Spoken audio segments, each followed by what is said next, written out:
আসসালামু আলাইকুম সবাইকে। বর্তমানে আপনারা স্ক্রিনে যে ছবিটা দেখতে পাচ্ছেন এটা হচ্ছে এনম্যাপের ছবি। এনম্যাপ হচ্ছে একটা টুল, যেই টুলের মাধ্যমে আমরা যেকোনো ওয়েবসাইট বা যেকোনো হোস্টকে আমরা স্ক্যান করতে পারি। সো এটা হচ্ছে আমাদের এনম্যাপের একটা ইমেজ মাত্র। অ্যান্ড এটা হচ্ছে এনম্যাপের অফিসিয়াল ওয়েবসাইট।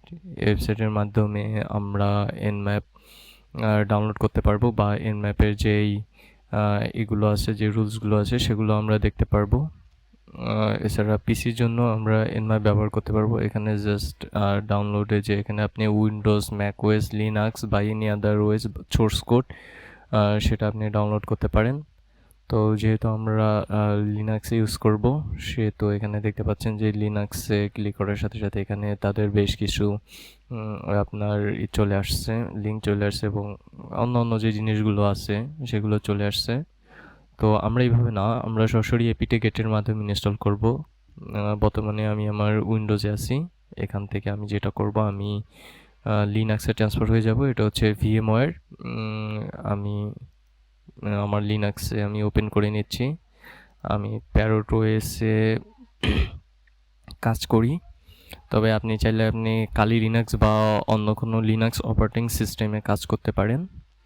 সো সেটা হচ্ছে যার যেরকম ইচ্ছা। আমি জাস্ট ইন্টার চেপে লিনাক্সে চলে গেলাম অ্যান্ড আমি এটা একটু বড় করে নিই। সো বর্তমানে আমি লিনাক্সের ভিতর আছি। সো আমাকে যেটা করতে হবে, আমার প্রথমে রুট টার্মিনাল ওপেন করতে হবে। সো আমি জাস্ট সিস্টেমে থেকে রুট টার্মিনালটা ওপেন করে নিচ্ছি এবং এখানে আপনার যা লিনাক্সের পাসওয়ার্ড, সেই পাসওয়ার্ডটা দিতে হবে। সো আমি আমার রুট টার্মিনালটা ওপেন করে নিলাম এবং একটু জুম করে নিলাম যাতে আপনারা ভালোভাবে দেখতে পারেন। অ্যান্ড আশা করি আপনারা ভালোভাবে দেখতে পাচ্ছেন। সো এখানে রুট টার্মিনাল, আপনারা যদি কালি লিনাক্স ইউজ করেন তাহলে কালি লিনাক্সে জাস্ট এরকম সুডো লিখলেই হবে, এটাই আপনার রুট টার্মিনাল। বাট আপনি যদি প্যারোট ওএস ইউজ করেন তাহলে আপনি জাস্ট এইভাবেই রুট টার্মিনাল ওপেন করতে পারবেন। তা প্রথমে আমরা যেটা করব, প্রথমে আমরা এনম্যাপ ইনস্টল করে নেব। সো এনম্যাপ ইনস্টল করার জন্য আমরা জাস্ট লিখব APT get INSTALL install nmap। অর্থাৎ আমরা কি লিখলাম, apt get install। এটা লেখার পরে আপনার nmapটা ইনস্টল শুরু হয়ে যাবে এবং আপনারা এখানে দেখতে পাচ্ছেন যে আমার এখানে ইনস্টল করা আছে। যেহেতু ইনস্টল করা আছে সেহেতু এখানে দেখেন 0 upgrade, 0 newly install, 0 remove. So nmap যেহেতু আমার ইনস্টল করা আছে সেহেতু আমার আর কোনো কিছু ইনস্টল করার প্রয়োজন নেই। অর্থাৎ আপনি যখন প্রথম ইনস্টল করতে যাবেন তখন nmap ইনস্টল করতে গেলে বেশ কিছু সময় নেবে, দেখা গেল যে 1 থেকে 1.5 মিনিট বা এরকম বেশ কিছু সময় নেবে। সো আমার যেহেতু ইনস্টল করা আছে সেহেতু এরকম চলে আসছে। আমার এখানে দেখাচ্ছে যে অলরেডি ইনস্টল করা আছে। সো আমরা প্রথম যে জিনিসটা শিখবো সেটা হলো পোর্ট লিসেনিং। একটা ওয়েবসাইট থেকে কিভাবে, হোস্ট থেকে কিভাবে পোর্ট লিসেনিং করা যায় সেই জিনিসটা আমরা শিখবো এবং কোন পোর্ট ওপেন, কোন পোর্ট ফিল্টার্ড, এই জিনিসটা আমরা দেখবো এনম্যাপের মাধ্যমে কিভাবে বের করতে হয়। তার আগে একটা জিনিস, আমরা জাস্ট এখানে যদি পিং করি কোনো কিছু, পিং scanme.nmap.com, জাস্ট এটা যদি ইন্টার চাপি তাহলে আপনারা দেখতে পারবেন যে এখানে এনম্যাপের ওয়েবসাইটটা স্ক্যান করতেছে এবং এখানে দেখতে পাচ্ছেন যে আমরা একটা আইপি দেখতে পাচ্ছি। অর্থাৎ পিং করার মাধ্যমে আমরা একটা আইপি এখানে দেখতে পাচ্ছি এবং এখানে দেখতে পাচ্ছি যে পিংয়ের মাধ্যমে আমার কম্পিউটার থেকে কত বাইট পাঠাচ্ছে এবং আমরা কত বাইট রিসিভ করতেছি এবং বাকি যে সময়টুকু কত সময়ের মধ্যে রিসিভ করতেছি, ঠিক আছে, সব কিছু কিন্তু এখানে দেখাচ্ছে।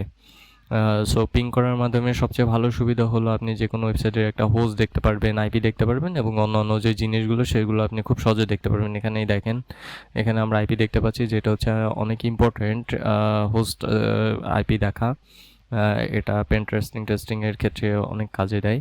সো এটা হচ্ছে scanme.nmap.com। এটা হচ্ছে এনম্যাপের একটা অফিসিয়াল ওয়েবসাইট, যেটা তারা আমাদের মতো বা আপনারা যারা শিখতেছেন তাদের প্র্যাকটিস করার জন্য এটা ওপেন করে রাখছে। সো প্রথমে আমরা যেটা করব, আমরা আরেকটা ওয়েবসাইট একটু স্ক্যান করে দেখি, পিং গুগল .com। আমরা একটু গুগলটা স্ক্যান করে দেখতেছি, আপনারা এখানে দেখতে পাচ্ছেন যে গুগল স্ক্যান করার সাথে সাথে এখানে বেশ কিছু ইনফরমেশন দেখাচ্ছে যে 63% পাচ্ছে এখান থেকে, এই লিঙ্কটা থেকে, এবং গুগলের আইপি হচ্ছে এটা, টাইম নিচ্ছে 55, এবং আইসিএমপি ভাবে এরা ডাটাটা পাঠাচ্ছে আইসিএমপি পদ্ধতিতে। সো এখানে সমস্ত ডিটেলস কিন্তু দেখতে পাচ্ছেন, এবং কত কম সময়ের ভিতর পাঠাচ্ছে, দেখেন মিলি সেকেন্ডের ভিতর পাঠাচ্ছে, সেটাও কিন্তু আপনারা দেখতে পাচ্ছেন। সো এটা আপনারা এই স্ক্যানটা আপনি যদি বন্ধ না করেন, পিংটা আপনি যদি বন্ধ না করেন, তাহলে পিং হতেই থাকবে। এটা বন্ধ করার জন্য আপনাকে কিবোর্ডে Ctrl+C একসাথে প্রেস করতে হবে বা একসাথে চেপে ধরতে হবে।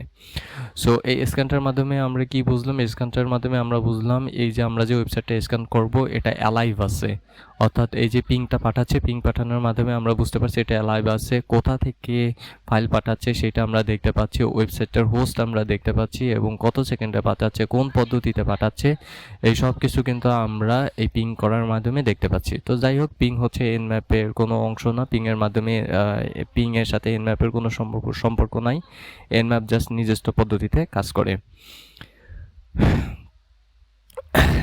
সো এই পিং করার মাধ্যমে আমরা বুঝতে পারলাম আমাদের এটা আমাদের আইপিটা ঠিক আছে। তো এনম্যাপের মাধ্যমে স্ক্যান করার জন্য আমরা কি করব? এনম্যাপের মাধ্যমে স্ক্যান করার জন্য আমরা জাস্ট এনম্যাপ লিখবো, অ্যান্ড জাস্ট আমরা হোস্ট আইডি লিখবো, scanme.nmap.com। সো এখানে কিন্তু অলরেডি স্ক্যান শুরু হয়ে গেছে, কিন্তু এই যে আমরা জাস্ট এনম্যাপ লিখলাম আর যেই আমরা আমাদের যে টার্গেট ইউআরএলটা যেটা আমরা স্ক্যান করব সেটা লিখলাম, তো এর মাধ্যমে কি হলো, আমি জাস্ট দেখতে পাচ্ছি যে স্ক্যানটা শুরু হয়েছে, তাই না? এই স্ক্যানটা শুরু হওয়ার পর আমি কিন্তু আর কোনো কিছু দেখতে পাচ্ছিলাম না। স্ক্যানটা শুরু হওয়ার বেশ কিছুক্ষণ পর আমাকে কিন্তু আমাকে কিন্তু একটা রেজাল্ট দিচ্ছে, ঠিক আছে? সো আমি কিন্তু প্রথম দিকে স্ক্যান যখন শুরু হয়েছে তখন কিন্তু কোনো কিছুই দেখতে পাচ্ছিলাম না। সো স্ক্যান শুরু হওয়ার পর থেকে যদি আমি সম্পূর্ণ ডিটেলস দেখতে চাই, কীভাবে তারা স্ক্যান করতেছে, কী কী রেজাল্ট পাচ্ছে, কখন কখন পাচ্ছে, এই জিনিসটা দেখতে চাইলে আমরা কী করবো, আমরা এনম্যাপের পর একটা কমান্ড ব্যবহার করব, সেটা হচ্ছে ভি কমান্ড। এরপর আমরা জাস্ট scanme.nmap.com আমরা যদি ইন্টার চাপি তাহলে এখানে দেখতে পাচ্ছেন যে এরা স্ক্যানটা স্টার্ট করছে, সেটা এখানে লিখে দিছে স্টার্টিং স্ক্যান। এনম্যাপের ভার্সনটা এখানে লিখছে, কখন স্ক্যান শুরু হয়েছে দেখেন 2022 সাল, আমি একটু পরে যাই, কখন স্ক্যান শুরু হয়েছে দেখেন 2022 সালে স্ক্যান শুরু হয়েছে, 5/19 কত টাইমে শুরু হয়েছে সেটা এখানে দেখাচ্ছে। এবং প্রথমে এরা পিং স্ক্যান করছে, এরপর এরা পোর্ট স্ক্যান করছে, এরপর এখানে কি কি পোর্ট ডিসকভার করছে সেটা এখানে দেখাচ্ছে, এবং বাই ডিফল্ট এরা 1000টা পোর্ট স্ক্যান করছে, এবং 1000টা পোর্টের ভিতর যেগুলো ওপেন ছিল সেগুলো কিন্তু এখানে এরা দেখাচ্ছে। এখানে দেখাচ্ছে 22 টিসিপি পোর্ট ওপেন আছে, 80 টিসিপি পোর্ট ওপেন আছে, 135 টিসিপি পোর্ট ফিল্টার্ড।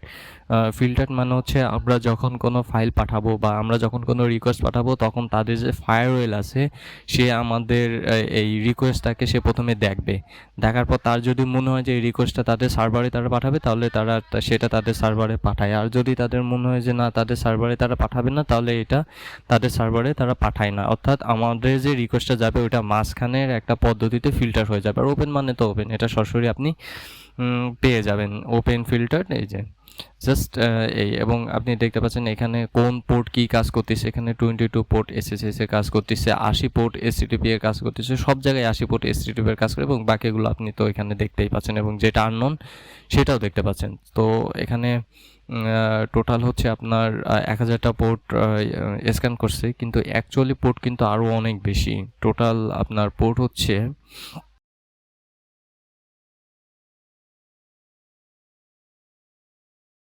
অনলাইনের ক্ষেত্রে টোটাল পোর্ট হচ্ছে 65,500 সামথিং, ঠিক আছে?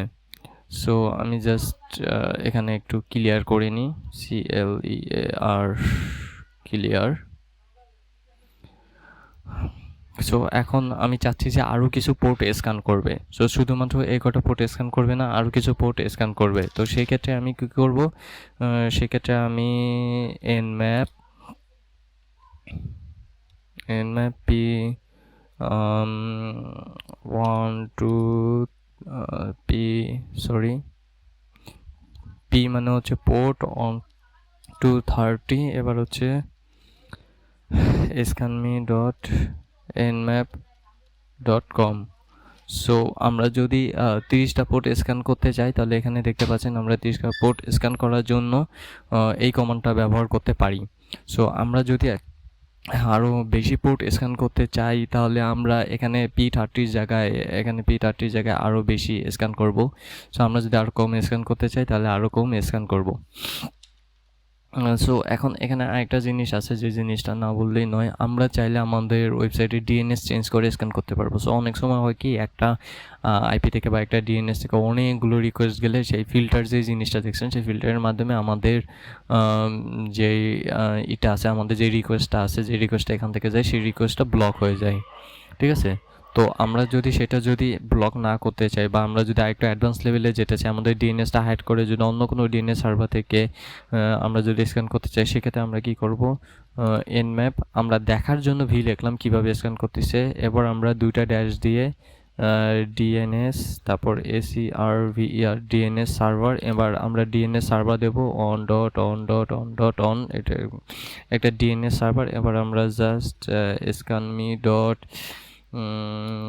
nmap.com আমরা জাস্ট একটা ডিএনএস সার্ভার দিলাম, যে সার্ভারের মাধ্যমে স্ক্যান করবে, এবং ভি দিলাম। এখানে ভি দেওয়া হয়েছে যাতে আমরা দেখতে পারি যে সে কীভাবে স্ক্যান করতেছে, এবং এখানে আমরা আমাদের হোস্ট দিলাম। আমরা জাস্ট ইন্টার চাপে এবং এখানে দেখতে পাচ্ছেন যে সে স্ক্যান শুরু করছে, এবং স্ক্যানিং এখানে দেখতে পাচ্ছেন যে ডিএনএস এর মাধ্যমে সে স্ক্যান শুরু করছে, এবং এখানে যে পোর্টগুলো ডিসকভার করতেছে সেটা বলতেছে, এবং এখানে কিন্তু সেই পোর্টগুলো দেখালো। ঠিক আছে, এখন আমরা যদি চাই যে না আমরা একটা ডিএনএস ইউজ করবো না, আমরা আরও ডিএনএস ইউজ করবো, সেক্ষেত্রে আমরা কী করবো, সেক্ষেত্রে আমরা জাস্ট লিখবো nmaps v dns nmap v, এবার /dns ACRVER সার্ভার্স, এবার আমরা on.on.on.on এবং কমা দিয়ে আমরা আরেকটা ডিএনএস ইউজ করতেছি 4.4.4.4 ক্লাউডফায়ার ডিএনএস। এবার just scanme dot nmap.com। So আমরা জাস্ট ইন্টার চাপলাম এবং আপনারা দেখতে পাচ্ছেন যে এখানে 2 হোস্ট স্ক্যান করতেছে, পিং করলো। এবার এখানে দেখেন স্ক্যানটা ক্রিয়েট হয়েছে এবং তারা কিন্তু এখানে কিন্তু আমাদের রেজাল্টটা দিতেছে। ঠিক আছে, এখানে 4444 তারা অলরেডি ডিএনএস 444 মাধ্যমে স্ক্যান করছে এবং অন্যান্য স্ক্যান করছে। দুইটা স্ক্যানের মাধ্যমে তারা কিন্তু আমাদেরকে একটা রেজাল্ট অলরেডি দিয়ে দিছে। ঠিক আছে, nmap done to IP address on host app scanning, কত সেকেন্ড লাগছে সেটা কিন্তু এখানে দিয়ে দিচ্ছে, কত কেবি পাঠাইছে, র প্যাকেজ সেন্ট দেখেন 45 কেবি পাঠাইছে অ্যান্ড 998 কেবি তারা রিসিভ করছে। সো আজকের মতো এই পর্যন্তই। আমরা আসলে অনেক কিছু দেখলাম। সো পরে নেক্সট ভিডিওতে আমরা আরও কিছু দেখব। আজকে এই পর্যন্তই।